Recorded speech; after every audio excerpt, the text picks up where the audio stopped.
Hello दोस्तों, स्वागत है आप सभी का स्लीपी क्लासेस में।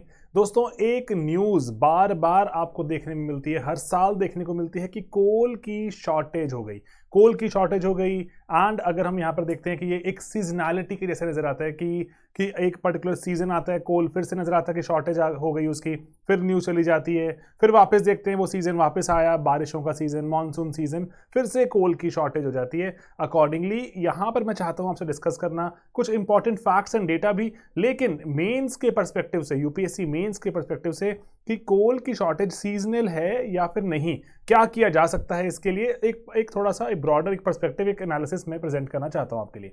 ओके, ठीक है दोस्तों, तो पहले जैसे जान लेते हैं कि कोल की इंपॉर्टेंस की, हम कोल की सीजनैलिटी है अगर, तो उसके बारे में बात कर भी क्यों रहे हैं। दोस्तों, पहली बात तो ये कि कोल सेंट्रल है हमारे देश की अभी भी एनर्जी सिक्योरिटी के लिए।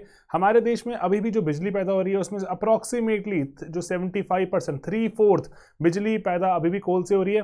लेकिन एक बात का ध्यान रखना, ठीक है, डेटा में आपको जब चेक करना है तो installed capacity is a separate thing. Installed मतलब कि जो हमारे पास पावर प्लांट्स, जैसे लेट से हो सकता है कि सोलर के प्लांट्स या फिर विंड की टरबाइंस लगी हों, इंस्टॉल्ड कैपेसिटी अलग होती है, लेकिन पावर जनरेट कितनी हो रही है वो अलग चीज होती है ना। तो इंस्टॉल्ड कैपेसिटी में देखें तो 60% के आसपास है, जो कोयला के जैसे जो जुड़े हुए पावर प्लांट्स हैं, जो जहां पे कोयले से बिजली बनती है, जो इंस्टॉल्ड में। अगर लेकिन जो बिजली प्रोड्यूस हो कहां रही है मेजरली, वो 75% हमारे देश की बिजली कोयले से आ रही है, ठीक है। तो इसलिए ये अभी भी एनर्जी ऑफ द प्रेजेंट है हमारे देश की। अगर इकोनॉमी को हमने दुरुस्त रखना है, चलाए रखना है, तो कोल बहुत जरूरी है हमारे देश के लिए आज भी। ओके, देन दोस्तों, कारण देखते हैं कि शॉर्टफॉल होते क्यों हैं। शॉर्ट टर्म कारण है, साल दर साल ये वेरी करते हैं, कुछ कॉमन भी रहते हैं, कुछ चेंज हो जाते हैं हर साल।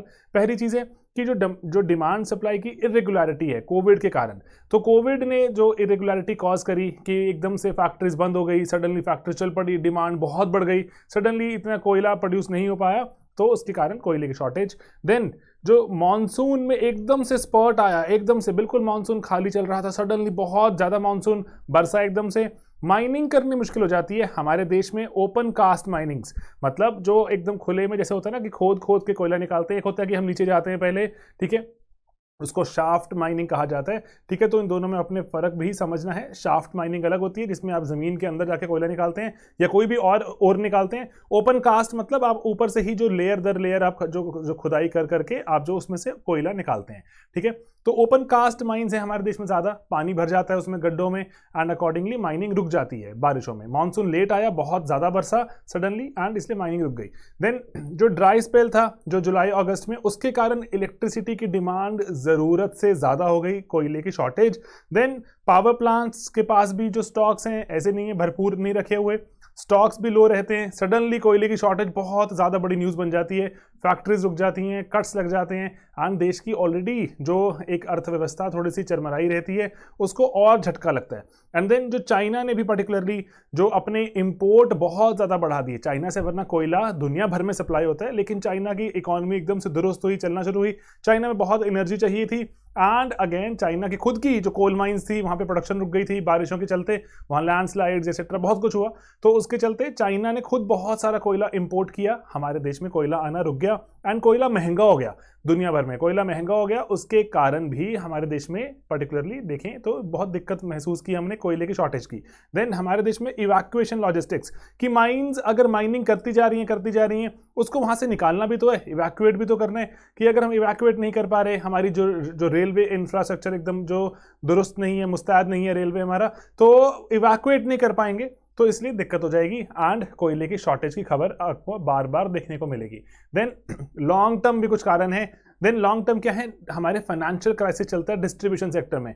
जो बिजली है, आप एक बार इसको इमेजिन करें, बिजली एक जगह पर प्रोड्यूस होती है, ठीक है, जो प्लांट्स प्रोड्यूस करते हैं, देन वो आगे भेज देते हैं, जो इसको बिल्कुल ब्रॉडली डिस्ट्रीब्यूशन कंपनीज, डिस्कॉम कहते हैं, जो बिजली को डिस्ट्रीब्यूट करती हैं, एंड अकॉर्डिंगली पैसा वगैरह जो कस्टमर क्लाइंट से इकट्ठा करने की कंपनीज भी रहती हैं, ठीक है। तो ये पैसा इनको देंगे, ये डिस्कॉम आगे प्रोडक्शन कंपनी को देंगी, तो ये इनका भी जो बिजनेस चलता रहेगा, ठीक है। ओके, फाइनेंशियल क्राइसिस है डिस्ट्रीब्यूशन कंपनीज में। डिस्ट्रीब्यूशन कंपनीज पर अक्सर सरकार बहुत दबाव बनाए रखती है कि ना आप जो सस्ते में जो बिजली दीजिए, एग्रीकल्चर सेक्टर को फ्री में बिजली दीजिए, या फिर आप जो, क्योंकि पॉलिटिकल बहुत बार ऐसा रहता है रीजंस कि हम लोगों को इतना यूनिट बिजली फ्री भी दे सकते हैं, या फिर हम इतनी यूनिट बिजली सस्ती कर रहे हैं। तो डिस्ट्रीब्यूशन कंपनीज हैं जनरली, इनकी कलेक्शंस जितना ये चाहती हैं उससे जो कम रहती हैं, कलेक्शन कम रहती हैं तो प्रोडक्शन कंपनीज को पैसा कम जाएगा, उनको पैसा कम जाएगा, अकॉर्डिंगली तो they will stop giving you बिजली।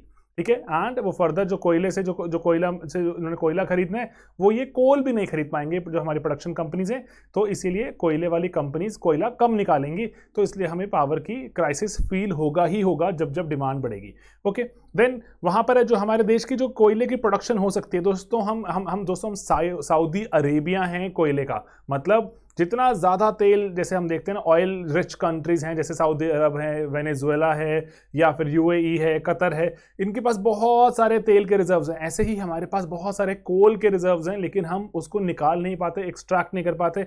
टेक्नोलॉजी भी पुअर है हमारे यहाँ पर, टेक्नोलॉजिकल इन्वेस्टमेंट्स वगैरह बहुत कम है। बाहर की कंपनियों के लिए कोई कंड्यूसिव एक इन्वायरमेंट नहीं है कि वो भी आए अपनी बेहतर टेक्नोलॉजी लेकर आए एंड कोयला एक्सट्रैक्ट करें, नहीं हो पाता। ठीक है, तो इसीलिए आपने बताना है कि जो बिलो पार डोमेस्टिक प्रोडक्शन है कोल इंडिया लिमिटेड द्वारा, एंड देन जो CIL है हमारा कोल इंडिया लिमिटेड भारत सरकार की ही कंपनी है, तो ये बहुत सारी जो जनरेशन कंपनीज हैं जेनकोस जो पावर प्रोड्यूस करती हैं, ये जनरेशन कंपनीज को ये जो वो भुगतान नहीं करती हैं अपने जो बकाया का, तो वो जो उनको आगे कोयला डिस्चार्ज नहीं करती, तो इसलिए कोयला की प्रोडक्शन को भी रोके रखती हैं वो, कि हम कोयला प्रोड्यूस क्यों करें, क्योंकि हमें आगे किसी को बेचेंगे तो पैसा तो मिलेगा नहीं, तो क्यों कोयला प्रोड्यूस करें। एंड देन जो नीति आयोग ने रिपोर्ट निकाली थी डिस्कॉम्स पर, उन्होंने कहा था कि 68,000 करोड़ रुपीज जेनकोस को देना है अभी डिस्कॉम्स ने, बहुत ज़्यादा पैसा बकाया है क्योंकि डिस्कॉम खुद भी पैसा इकट्ठा नहीं कर पाती। एंड देन डिस्कॉम्स हैं जो डिस्ट्रीब्यूशन कंपनीज हैं वो अगेन खुद भी नॉन पेमेंट का शिकार हैं, क्योंकि जो स्टेट ने कहा है कि हम तो फ्री सप्लाई देंगे, या इर्रेशनल टैरिफ्स हैं, जितने की बिजली बन रही है उससे काफ़ी सस्ता सब्सिडी वाली दरों पर बिजली दी जाती है,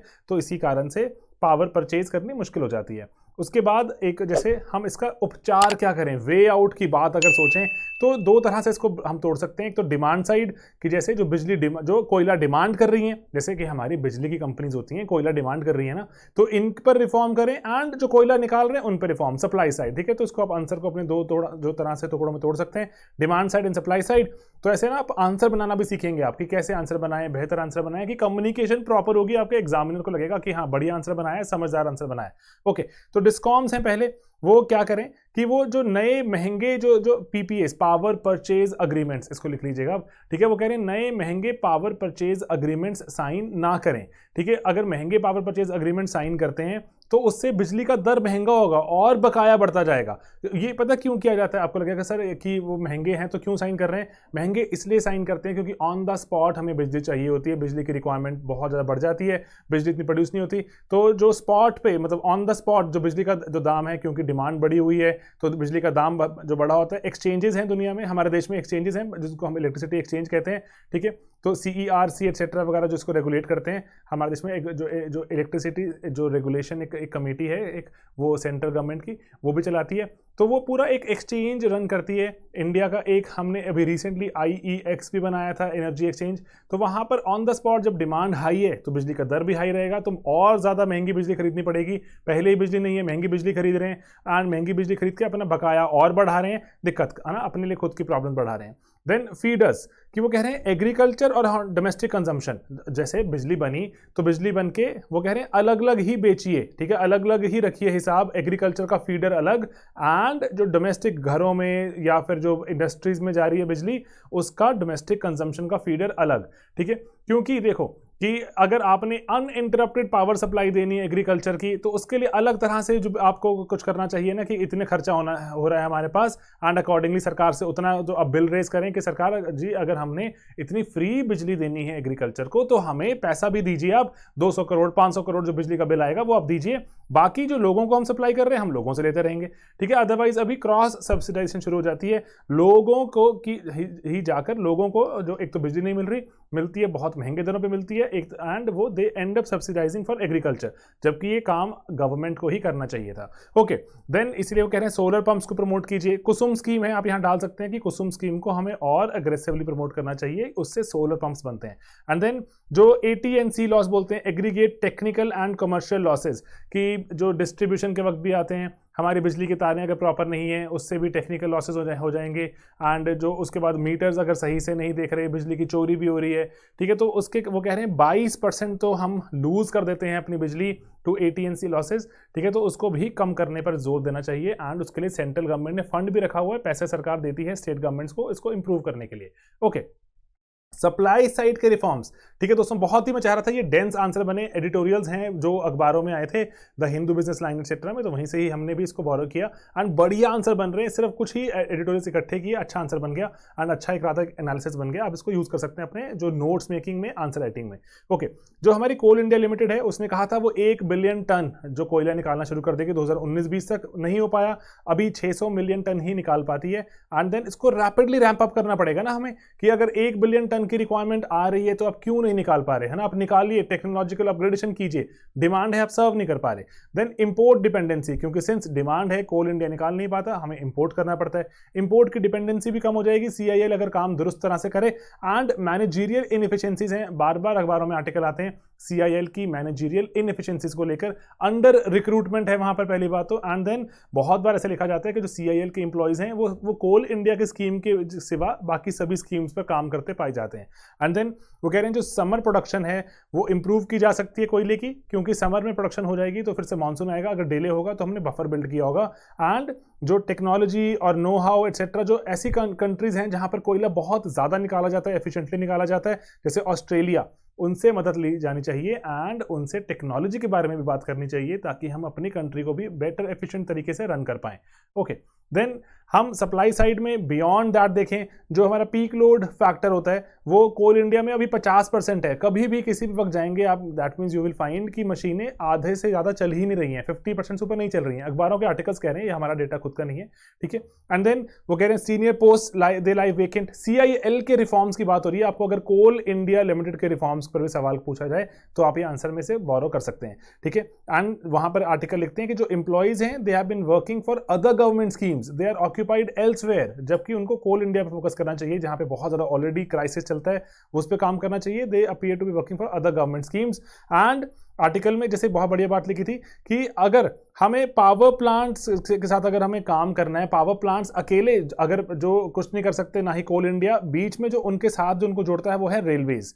अगर रेलवेज इफेक्टिव, अगर एक इवैक्यूएशन मैकेनिज्म बना दें कि कोयला निकला वहां माइन से, हमने उसको पावर प्लांट तक पहुंचाया, एफिशिएंटली टाइमली पहुंचाया, तो रेलवेज इसमें बहुत बढ़िया एक रोल निभा सकता है। वॉशरीज इंडस्ट्री, वॉशरीज मतलब जैसे कोयला निकलता है उसमें तो बहुत मिट्टी वगैरह कितना कुछ होता है ना, उसको डायरेक्टली आप जला नहीं सकते इसे, तो इसलिए उसको वॉशरीज में भेजा जाता है, वॉश किया जाता है कोयले को अच्छे से। एंड देन वॉशरी इंडस्ट्री बहुत ज़्यादा जैसे लिखा गया अखबारों में बहुत पहले भी कि स्कैम्स हुए इसमें बड़े बड़े, तो इसलिए वॉशरी इंडस्ट्री हमारे देश में कभी उठ नहीं पाई इससे बहुत ज़्यादा, एंड अभी भी बहुत रुकी सी चलती है। तो इसलिए वॉशरी इंडस्ट्री को भी रिफॉर्म करने पर ध्यान देना चाहिए। अकेला कोयला हम बहुत सारा निकालने कुछ नहीं होगा, उसको जब तक वॉश करके नहीं पहुंचाएंगे क्वालिटी इंप्रूव नहीं होगी, पावर प्लांट्स भी एक्सेप्ट नहीं करेंगे। And then alternate energy source जैसे हो सकता है नेचुरल गैस, जैसे न्यूक्लियर पावर, इस पर भी फोकस लाना पड़ेगा। न्यूक्लियर पावर को बहुत अनसेफ माना जाता है पर्टिकुलरली आफ्टर फुकुशिमा इंसिडेंट, तो लेकिन इसके खिलाफ भी इसके जो बहुत सारे पॉइंट्स हैं तो बहुत फेवर में भी हैं, तो इसको भी हमें प्रोज एंड कॉन्स देखकर हमें हमारी एनर्जी रिक्वायरमेंट्स हैं उससे पूरा करना चाहिए। रिन्यूएबल एनर्जी बहुत सारी इंस्टॉल्ड है, पावर जनरेट बहुत कम कर रही है, तो मैं आपको डेटा चाहता हूँ कुछ बताना, ठीक है, कुछ इंपॉर्टेंट डेटा टू रिमेंबर। हमारे देश में अभी भी हम 200 मिलियन टन से ज्यादा कोयला इंपोर्ट करते हैं, ठीक है दोस्तों, तो 200 मिलियन टन से ज्यादा कोयला इंपोर्ट होता है in a country which is very coal rich. Okay, भारत दुनिया का सबसे बड़ा जो कोल इंपोर्टर है, मतलब जो कोल खरीदता है दुनिया में, आफ्टर चाइना नंबर 1 जो दुनिया में कोयला खरीदने में, Bharat number 2। And then Bharat में जो रिन्यूएबल का शेयर है पावर जनरेशन में 12% है, लेकिन जो इंस्टॉल्ड कैपेसिटी है उसमें रिन्यूएबल्स आधे 1/4 नजर आते हैं। इंस्टॉल्ड कैपेसिटी में 1/4 है, लेकिन जो पावर जनरेट कर रहे हैं उसमें देखें तो सिर्फ 12% कंट्रीब्यूट कर पाते हैं। तो ये बात अगर हमें ध्यान रहे तो हमारे लिए बहुत अच्छा हो सकता है, पेपर में सवाल पूछे जा सकते हैं, ठीक है दोस्तों। तो बस यही था जो आपके पास जो थोड़ी सी जो चीज़ें, जो कुछ इंपॉर्टेंट डेटा टू रिमेंबर। अगर हमें रिफॉर्म करना है, सप्लाई साइड में कुछ काम करना होगा, डिमांड साइड पे काम करना होगा, उसके पहले जो रीजंस हैं शॉर्टफॉल के, कुछ लॉन्ग टर्म हैं कुछ शॉर्ट टर्म हैं, एंड कोयले की इंपॉर्टेंस ये हमने आज जानी, ठीक है दोस्तों, तो यही बस आज का हमारा छोटा सा एक अटेम्प्ट, 2 मिनट कहने को रहता है, लेकिन दोस्तों 2 मिनट में कोशिश की जाती है कि जल्दी से जल्दी बहुत सारा कंटेंट बच्चों को दें ताकि बच्चों के टाइम की कीमत भी हो। एंड ऐसे हम बहुत सी चीज़ें अपने कोर्सेज में भी करते रहते हैं। ऑलराइट, हमारे पेड कोर्सेज हैं, मेंस के भी, प्री के भी, एटसेट्रा एटसेट्रा, बहुत सारे। बस हमारी वेबसाइट पर जाइए, आपको वहाँ पर बहुत सारी इन्फॉर्मेशन मिल जाएगी। ऑलराइट, ठीक है दोस्तों, मिलेंगे अपने अगले लेक्चर्स में बहुत ही जल्द। बाय बाय, एंजॉय कीजिए।